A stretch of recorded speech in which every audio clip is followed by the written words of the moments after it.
साथियों नमस्कार। तो जैसा कि आप सभी जानते हैं कि बहुप्रतीक्षित जो 8वां पे कमीशन के गठन की घोषणा सरकार ने आज कर दी।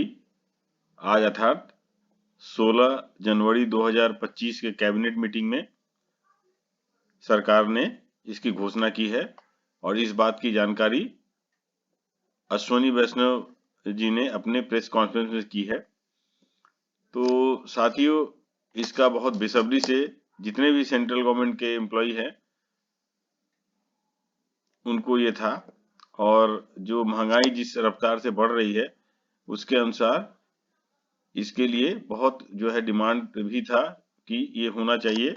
लोगों को ऐसा लग रहा था कि शायद पे कमीशन अब ना मिले, बट सरकार की ये घोषणा करीब 1 करोड़ सेंट्रल गवर्नमेंट के जो एम्प्लॉयज हैं उनके लिए एक संजीवनी का कार्य करेगी।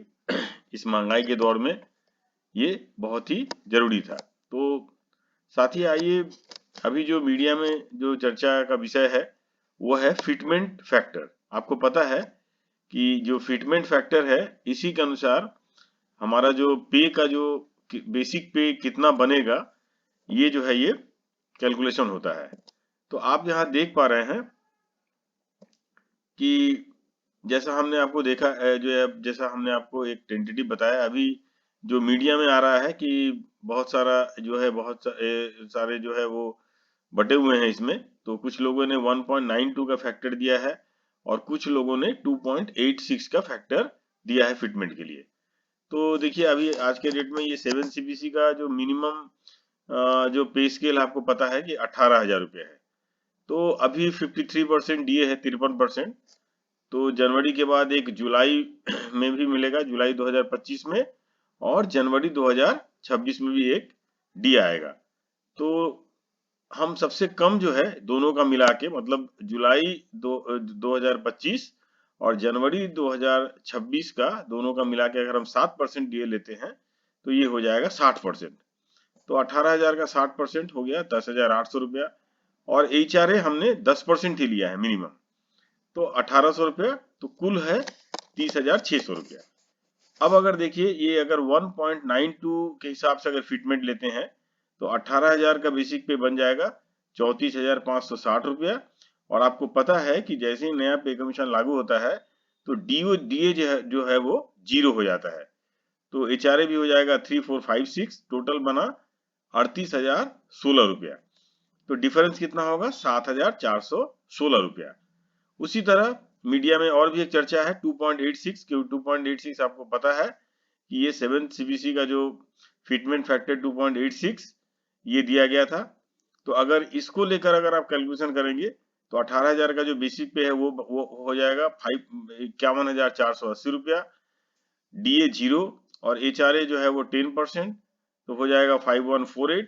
इसको अगर टोटल करेंगे तो 56628, डिफरेंस इसका होगा 26,028 रुपया।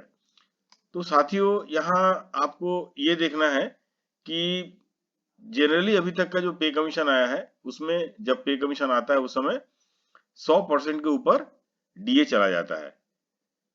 जब 7 सीबीसी की घोषणा हुई उस समय 125% डीए जो है वो था। तो आज के डेट में जब 8 पे कमीशन का की घोषणा हुई है, आप देखिए उस समय डीए का परसेंटेज कितना है 60%। तो 2.86 जो फैक्टर है अगर मिले तो सोने पे सुहागा, बहुत ही अच्छा है, लेकिन 2.86 मिलने की संभावना कम है। और आप फिटमेंट का जो टेबल ये मान के चलिए कि 1.6 से लेकर 2 के बीच में ही कोई जो फैक्टर है वो जो है हमको मिलेगा। और इससे जितना भी ज्यादा मिले उतना हम लोग सभी जो जितने भी सेंट्रल गवर्नमेंट के जितने भी कर्मचारी हैं हम तो उम्मीद करेंगे कि 2.86 से भी ज्यादा हमको मिले। जिस तरह महंगाई का मार जो है हम लोग झेल रहे हैं, तो उसको ध्यान में रखते हुए फिटमेंट टेबल अगर 2.86 या उससे ज्यादा अगर मिलता है तब तो हमारे लिए बहुत ही प्रसन्नता की बात है। लेकिन अभी तक का जो फैक्टर है, जो डीए का जो परसेंटेज जो 7 सीबीसी में था और जो अभी 8 सीबीसी में है, उसको ध्यान में रखते हुए ये जो फैक्टर है ये ये फैक्टर आपको वही 1.6 या 1, आप 2 के बीच में आप इसको उम्मीद कर सकते हैं। और भी जैसे जो भी डेवलपमेंट होंगे तो हमारे इस चैनल को पर जो है सब्सक्राइब कीजिए और देखते रहिए। हम आपको फिर और बहुत सारे वीडियो इस पर हम आपको आगामी दिनों में जो है हम भरसक प्रयास करेंगे कि आपको इससे अवेयर कर पाए। नमस्कार।